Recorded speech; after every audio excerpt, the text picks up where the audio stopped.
I'm Mark. And I'm Josh. And this is Alter Ego Comics TV for the week of March 9th, 2016. It is New Comic Book Day. We have a bunch of awesome new comics to talk about. And since we're getting closer to the release date of Batman v Superman Dawn of Justice, we're going to give you our top 5 recommendations for Batman stories at the end of this episode. So stay tuned. My pick this week is sadly one that you will not find on the shelves here at Alter Ego Comics. It is Star Trek issue number 55, the first part of the Legacy of Spock storyline.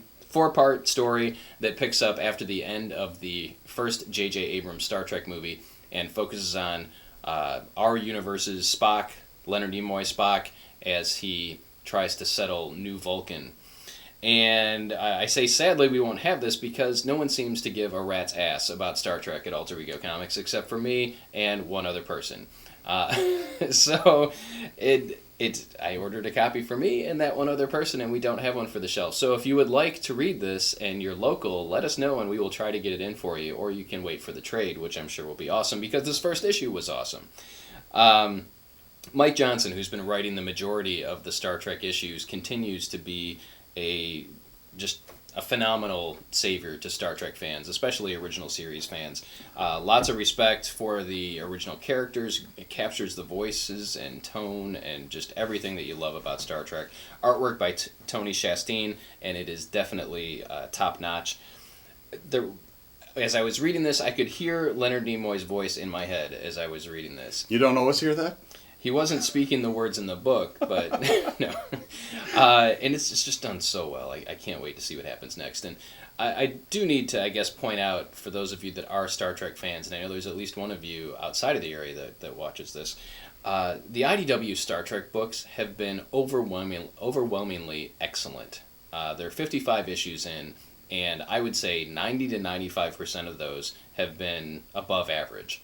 So if you're a Star Trek fan, you owe it to yourself to check out the IDW stuff. Plus all the miniseries they've done. They did the Harlan Ellison City on the Edge of Forever, the more accurate version, the one that came from his actual screenplay. They've done, John Byrne's done a ton of stuff with the classic characters. He did a great series called Dr. McCoy, Frontier Doctor, which takes place after the original 5-year mission and focuses strictly on McCoy. And Byrne really captures the southern aspect of Dr. McCoy in a good way, not like in a KKK way, but so just so much awesomeness from IDW in regards to Star Trek, and with this being the 50th anniversary this year, I'm expecting more great stuff. Legacy of Spock Part 1, pick it up where you can find it, or we'll be happy to try and order it for you. My pick of the week this week is Another Castle #1. What's that you say, Josh? That book didn't come out this week? Well, I say that it is pick enough for both weeks, and I'll thank you not to question me with your weeks. So this is a new series from Oni, and this is sort of an inversion of the classic Save the Princess from the Castle myth. The princess gets essentially absconded or kidnapped into the bad guy's castle, and he's going to marry her as some sort of dark bride, and it's hinted that her mother and other princesses have been stolen in the past and kidnapped similarly. And she, not being a damsel in distress, mans up and saves herself, or at least tries to. And it's inventive, it's funny, there's a lot of great inversions. If you like the old, fractured fairy tales that Rocky and Bullwinkle used to do, anytime you're playing off of existing tropes, this is a great pickup. It's written by Andrew Wheeler with art by Pauline Ganucci, we'll say. God bless you. So I apologize for not telling you about it last week, but you can now check out Another Castle this week. New this week, Mockingbird #1, written by Chelsea Kane, artwork by Kate Niemczyk. I don't know. So I expected not to like this book, and I really like this book, and I hope we still have it when you come looking for it later this week. This is basically the Agents of S.H.I.E.L.D. version of Mockingbird, but it's a blending of the comic universe and the cinematic universe, or the television universe. Just a wild adventure ride filled with humor and awesomeness. It's very much in the vein of a Hawkeye or a Spider-Woman. Very similar tonally. Yeah, it's one of Marvel's newer releases that focuses a lot on humor and kind of making fun of the Marvel Universe. For example, Mockingbird. Apparently, S.H.I.E.L.D. has a medical clinic because when you're a superhero, where are you going to go if Night Nurse is unavailable? But she goes to this medical clinic multiple times, and the first time she goes, Howard the Duck is in the waiting room, Tony Stark, and Hercules. And Tony Stark is reading a pamphlet about gonorrhea. Hercules is all beat the crap up and eating what appears to be a burrito, perhaps. And Howard is reading a newspaper about mass antelopes die-off. So, I mean, there's so much to laugh about in this book, but the storyline is really solid. Mockingbird, I think, is presented very well. And the artwork is outstanding, too. So, was pleasantly surprised. Marvel, for my 2 cents, has a tendency, I should say Marvel and DC, to give solo characters books that are unnecessary to keep the copyright going. And I thought this would be one of those, but this is actually, I believe it's a 5-issue miniseries. So they're probably testing the waters like they did in the old days when they would do a miniseries prior to an ongoing to see if the public actually cared. So hopefully you'll care. I cared, and I know you cared. I did care too. I care. I really like that it was sort of tonally similar to the S.H.I.E.L.D. version, but it's the classic. I mean, she references things in her past that are definitely not in the S.H.I.E.L.D. version. Yeah, so it's definitely it's still your the Marvel comic Universe, version Mockingbird. of Bobby Morse, Mockingbird, but completely. You need to know nothing. Completely accessible if you're only aware of Mockingbird from, or not even Mockingbird. What is she? She's just Bobby. Usually, S.H.I.E.L.D. Agent Morse. So. If you're familiar with the character on S.H.I.E.L.D., you'll have no problem getting into this. Next up from Kaboom, which is Boom's all-ages imprint, we've got The Baker Street Peculiars, one of 4, written by Roger Landridge, who you may remember from doing a whole slew of awesome Muppet comics in the last couple of years, and then drawn by Andy Hirsch. Probably just Andy Hirsch? Yes. Also lettered by Andy Hirsch, so go Andy. Way to overachieve. This is about a group of kids solving crimes or investigating crimes in England. This first story is set in the 30s, and it was a lot of fun. It's light. It's all ages. A 12-year-old could pick it up and enjoy it, or an adult. You could even read it to probably a 7 or an 8-year-old. It's got a lot of whimsical, wacky humor. I think really Landridge's work on the Muppets is the keystone. If you like, Muppet movies, Muppet Treasure Island, Muppet Christmas Carol, this sort of humor will appeal to you. Muppet movies. Well, no, because Christmas Carol and Treasure Island are not Muppet movies, right, because Jim Henson was not there, and that means it's not a Muppet movie unless you have Jason Segel. But that's a whole different thing of mine, so don't worry about that. And actually, if you like Hitchhiker's Guide to the Galaxy, the lead character in here is very Arthur Dent, kind of foppish, British, always at his wit's end. And it was just a lot of fun. I love a all-ages comic that I actually laugh at. So Is that the dog from Inspector Gadget? It could be, except it's not. That's not at all what Brain looks like. Brain was yellow, so in his hind legs. It's yellow? Yeah, not that shady yellow, though. Yeah, whatever. Pick it up, check it out for yourself. Mighty Thor, issue number 5. Call back in if you think that's Brain yellow. Mighty Thor, issue 5 is out this week. The throwdown between Thor and Odin.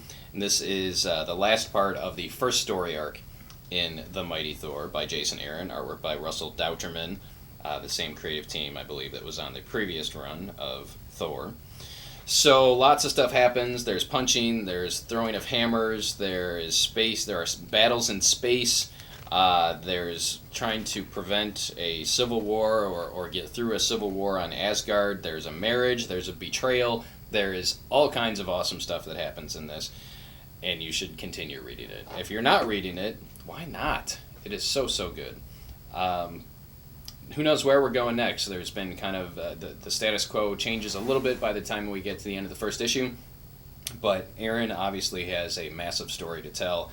Very much, and I said this back when Aaron did Thor: God of Thunder, that it felt a lot like it would be ranked with the Walt Simonson run and some of those classic Thor storylines that just went on and on and on, and were awesome in a good in a good way. They went on and on and on, and we wanted to keep reading them. And this is definitely one of those. So, Thor has been and always will be. No, Thor's just awesome, and this continues the streak of awesomeness. And Odin is just crazy, right? I want to see Anthony Hopkins. I mean, obviously we don't know where the Anthony Hopkins Odin is in the cinematic universe. He could be dead. But this is just Odin Crazy. Crazy.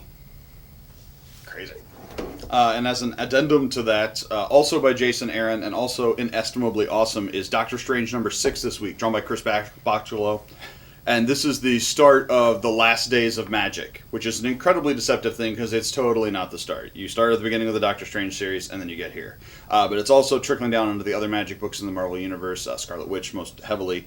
But basically, ever since the beginning of the series, Aaron has been pitting Strange against things that are manipulating magic itself, and this is the ultimate fight. Doctor Strange is fighting to literally maintain magic and wonder in the universe of Marvel. And it does not go super well for him, and it is touching and funny and just amazing. So Jason Aaron really knows how to write those characters. And for my final this week, this is what I like to call the Tom Taylor rock block. Tom Taylor put out 3 books this week, and I'll hit them all individually, but the truth of the matter is, it doesn't matter. If you go into your local comic shop and you see a book written by Tom Taylor, that's the one you should buy. Now that you can think about that for a second, I'd like to take a moment to talk directly to DC Comics. So you guys can wait. D. Diddy, guy who drew Wildcats. Why is Tom Taylor not doing super awesome things? You've got a big relaunch coming. He understands taking a classic character, respecting its legacy, and bringing in something new and awesome. And he does it better than maybe anybody else who's not Jeff Johns. Please, please, please give Tom Taylor a good book in your rebirth. It doesn't have to be an important book. He doesn't need Justice League, but give him something where he can play, because Injustice and Batman Superman are 2 of the best books you've published, and he was penning the crap out of both of them. Back to everybody else. So, All New Wolverine is the end of the Four Sisters storyline. Bunch of clones of Wolverine. There are 2 or 3 moments in here that actually gave me chills. I remember reading Wolverine as a kid, 12-year-old probably, and this made me feel like that. So he's really managed to make a character that is not Wolverine feel like Wolverine, and that's all I can ask out of anyone. Batman Superman is everything we want in a Batman Superman comic, which I think is what we've said about every issue of it. This is the 3rd part of a 3-part story. They're all great. Check them out. And I can't talk about it without spoiling things, but you should totally read it. And Green Lantern Corps, the amount I love the Green Lantern mythos, and traditionally I like all the characters in the Green Lantern Corps. I mean, who doesn't love Kilowog, maybe a rodent with a power ring? But in the New 52, I have given no craps about the Green Lantern Corps. Edge of Oblivion is great. It gives you all the conflict. Basically, everyone who's not Hal Jordan who's got a ring is in this book. They're fighting to save a universe. They're lost in time, lost in dimensions, and it's epic. Yes. All right. So, as we mentioned at the beginning, Batman v Superman, that is the dumbest title in the history of titles. Couldn't they have come up with a better title? I think it's going to come down to a court case. He can't beat him on the field, so Batman's just going to sue him. I think William Shatner's going to show up as Denny Crane, and James Spader as Voltron. Voltron. Both.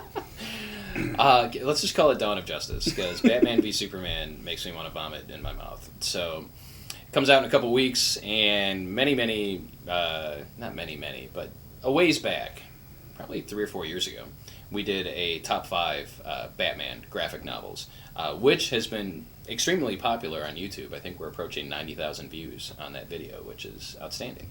Lots of comments, lots of positivity with that. So we're going to refresh that a little bit. I actually don't know. We do this by the seat of our pants, so we didn't check it today or yesterday to see what we actually talked about. We know what we talked about. We were there. But I think we're going to hit the same 5. And that's how consistent Batman stories are. So, basically, we're approaching this from 2 points. If you've never read a Batman comic book before, these are the 5 Batman comics that you should start with. The 5 stories you should start with. If you are an existing Batman fan and you haven't read any of these 5 You're stories, lying about being a Batman fan. You need to seek out these stories. Now, I will start by saying we had lots of people comment in the original video that the Killing Joke should have been included. And our argument is that's a Joker story and not a Batman story. Batman is not in it a whole lot. It's more Joker. It's more Commissioner Gordon and Batgirl, or Barbara Gordon, I should say. So, Killing Joke is off the table because we feel that that's more of a Joker story than a Batman story. Let the debate begin. Send all your hate letters to josh@alteregocomics.com. Okay, number 1, where you should start if you've never read a Batman comic. One of the best Batman stories that you should start with would be Batman Year One by Frank Miller and David Mazzucchelli. The team that was also behind Daredevil Born Again that we talked about in last week's episode as one of the top 5 Daredevil stories you should read. This is one of the 2 books that influenced Christopher Nolan's Batman trilogy, and it essentially is Bruce Wayne's first year as Batman. It's Commissioner Gordon or Lieutenant Gordon's first year in Gotham City as a police officer, and it sets up a lot of what...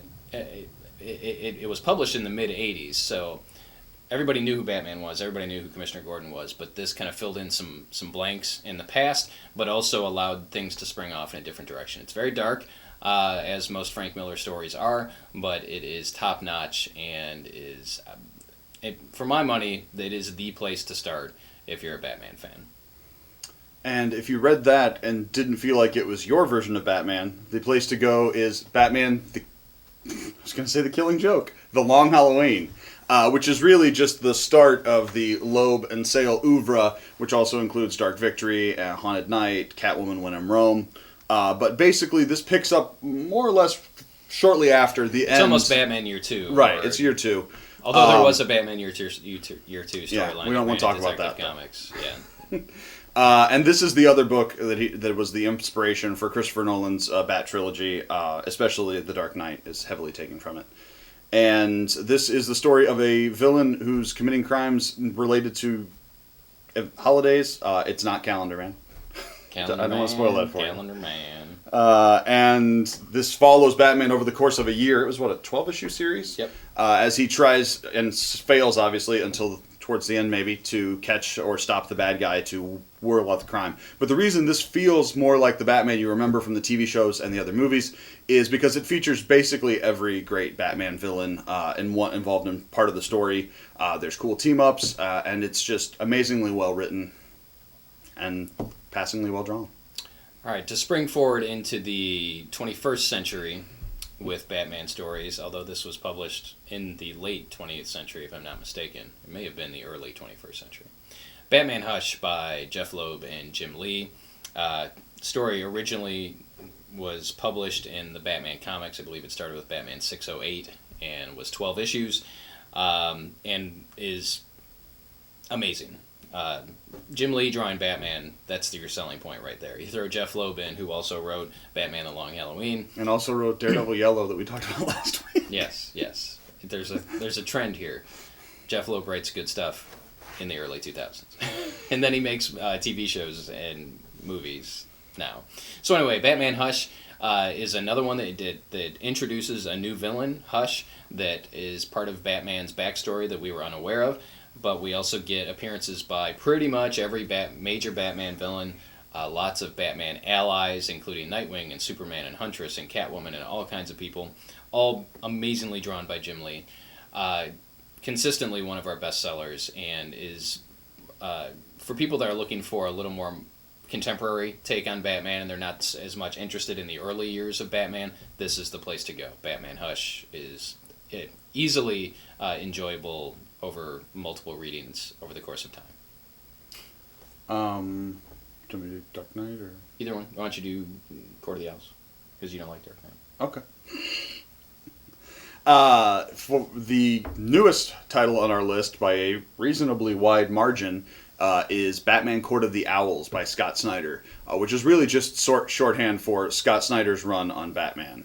It starts with the first issue of the New 52 and continues to this day, if this day is actually today, and you're not watching this in the future.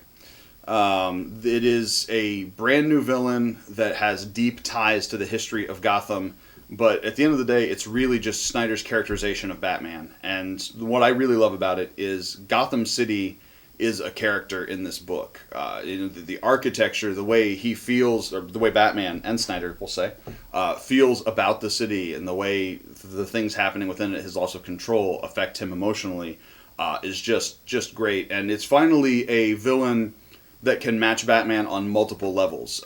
Bruce Wayne's power and influence is eclipsed by this shadowy organization, the Court of the Owls, but they also have these undead zombie talons they resurrect that could give Batman a good run for his money in a fight and have a wide range of skills. So it's an enemy that's really a different type of challenge for the Dark Knight, and it's just the best modern Batman story, depending on where you draw the line from modern.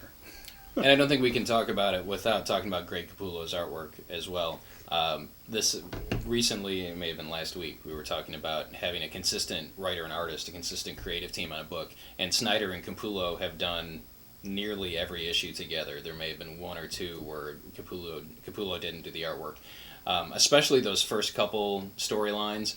Capullo does amazing things with the story, and you'll see. I believe it's in the first graphic novel, the first collected edition, where Batman's in a maze. And Okay, yeah. It's just something that hadn't been done in comics before. So the artwork plays a big part in how awesome Court of the Owls is. Finally, we have The Dark Knight Returns by Frank Miller and Frank Miller. And if the question is, what is Superman Dawn of Justice, what should I see, what should I read first? This might be your best inspiration. Assuming the Superman v. Batman thing Possibly, holds through. I've read it many times. It came out in 1985, 1986, and takes place in an undetermined future where apparently Ronald Reagan is still president. And Gotham City has been overrun by this gang called the Mutants, and Batman has kind of been out of the picture in retirement. It's an older, much older than what we see with Ben Affleck's version of Batman. I always envisioned kind of Clint Eastwood playing Bruce Wayne if they ever made a movie of The Dark Knight Returns. So yeah, the issue number 4 is the one that I think really plays into what's going on in Dawn of Justice, because you get Batman in his armor. He and Superman have a knockdown, drag-out slugfest. Superman is kind of a pawn of the government, which doesn't appear to be the case in the film, but there's definitely these characters have known each other for decades in Dark Knight Returns. In the film, they don't know each other at all, and they both distrust each other. So I think they still distrust each other in Dark Knight Returns, but it's the Batman and Superman that have existed for a very long time. So the one difficult part, and I know it's part that Josh artwork in this, is not extremely easily digestible. I like it, but it's definitely an acquired taste. But even the panel layouts are difficult for me to read. It's very much a Watchmen-esque Yeah. Crisis on Infinite Earths, where you've got 9 panels per page. Which is cool, and it conveys a lot of information, and it sets up this media-obsessed tone, so I get why he's doing it. It's just, compared to a modern book, it's very dense. Yeah, it's very much a product of its time, but it still stands the test of time, and it continues to be one of our top sellers. So The Dark Knight Returns rounds out our list of top 5 Batman stories that you should check out, whether you're a new fan or an existing fan. And next week, we'll do our top 5 Superman picks as we march closer to Batman v Superman. Damn, I said it. Dawn of Justice. That's it for this week. If you enjoyed this episode, please give us a thumbs up on the YouTubes and share this with anyone that you can think of so that we get more people reading comics that are awesome. See you next time.